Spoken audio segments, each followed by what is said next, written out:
ఓం శ్రీ మాత్రే నమః. 8వ నామం రాగస్వరూప పాషాఢ్య. పరమేశ్వరి చతుర్బాహు సమన్విత అంటే ఆమెకు 4 బాహువులుంటాయి అని చెప్పడం జరిగింది. ఇప్పుడు ఆ బాహువులలో ఉండే ఆయుధాలను వివరిస్తున్నారు. మొట్టమొదటగా పాశము.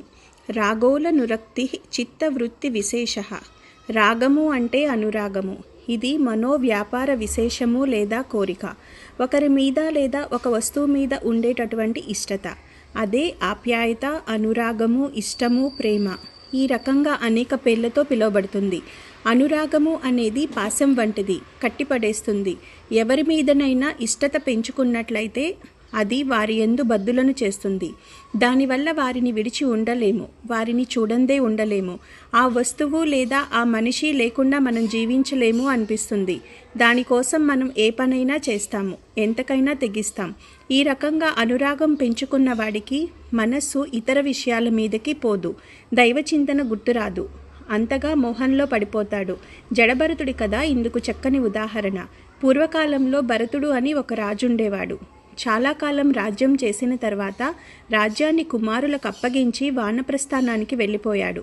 అతడు చాలా గొప్పవాడు, వేదాంగ విదుడు, తపోనిష్టా గరిష్ఠుడు.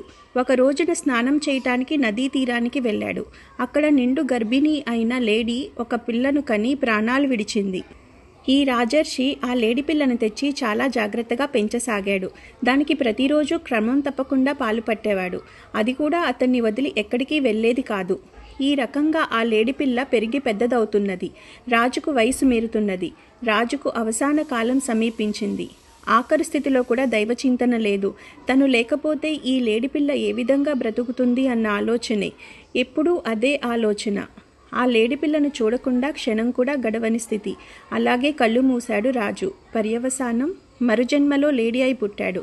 ఆ లేడి మీద ఉన్న ప్రేమతో వానప్రస్థానానికి పోయినవాడు కూడా మళ్ళీ లేడిగా జన్మించవలసిన దుర్గతి పట్టింది. ఇదే రాగము. పరమేశ్వరి ఎడమచేతి వైపున కల పై చేతిలో ఈ పాశము ఉంటుంది. ఈ పాశము ప్రేమస్వరూపమైన ఆయుధము. జీవిని కట్టిపడేస్తుంది. మనోవృత్తులు బాధాకరమైనవి, అందుకే ఆయుధాలుగా చెప్పబడ్డాయి. రాగము అనేది అరిషడ్వర్గాలకు మూలమైనది. అనురాగాన్ని కనుక జయించినట్లయితే ముక్తి లభిస్తుంది. సుషుప్నిలో రాగము ప్రాణమునందు లయము చెందుతుంది. జాగ్రత్తవస్థలో బుద్ధి జాగ్రత్తమవుతుంది. అందుచేత అది మనసులో ఉంటుంది. గాఢమైన సుషుప్తిలోనూ లేదా తుర్యావస్థలోనూ తప్ప అనురాగానికి అంతమనేది లేదు. ఇది అనంతమైనది. పూర్వజన్మలో తెలిసిన విషయాలను మాత్రమే జీవి కోరతాడు, అంతేకాని తెలియని పదార్థాల జోలికి పోడు. ఎవరైనా కొత్త వ్యక్తులను చూసినప్పుడు వారిని ఎక్కడో చూసినట్లు, వారితో మనకు బాగా పరిచయం ఉన్నట్లు అనిపిస్తుంది. నిజానికి వారితో మనకి ఏ రకమైన పరిచయమూ లేదు, కానీ గత జన్మలలో ఎప్పుడో వారితో బాగా పరిచయం ఉందన్నమాట. అందుకే మనకు అలా అనిపిస్తుంది. అందుచేతనే రాగోనురక్తి చిత్తవృత్తి విశేషతః. రాగము అనేది బుద్ధికి సంబంధించిన విషయము, చిత్తవృత్తి విశేషము. మాయా లేదా అజ్ఞానము అనేవి ఇచ్ఛా, జ్ఞాన, క్రియాశక్తుల సమాహారము. ఈ మూడింటిని విడదీయలేము. ప్రాపంచికమైన ఈ అనురాగాలను అరికట్టే పరమేశ్వరి శక్తియే పాశము. పైన చెప్పినటువంటి ఇచ్ఛా, జ్ఞాన, క్రియాశక్తులలో జ్ఞానశక్తి ఎక్కువ పాలుంటే ఉత్తమ జన్మ, ఇచ్ఛా, క్రియాశక్తుల పాలు ఎక్కువ ఉంటే పశుపక్ష్యాదుల జన్మ కలుగుతుంది. జ్ఞానశక్తి ఎక్కువగా ఉన్నటువంటి వారు ఋషులు, గంధర్వులు, సిద్ధులుగా జన్మిస్తారు.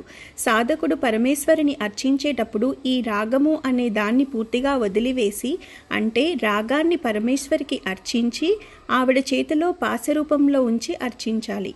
అప్పుడే అతనికి ముక్తి లభిస్తుంది. పరమేశ్వరి చేతిలో ఉన్నటువంటి పాశము వశీకరణము అని చెప్పబడుతోంది.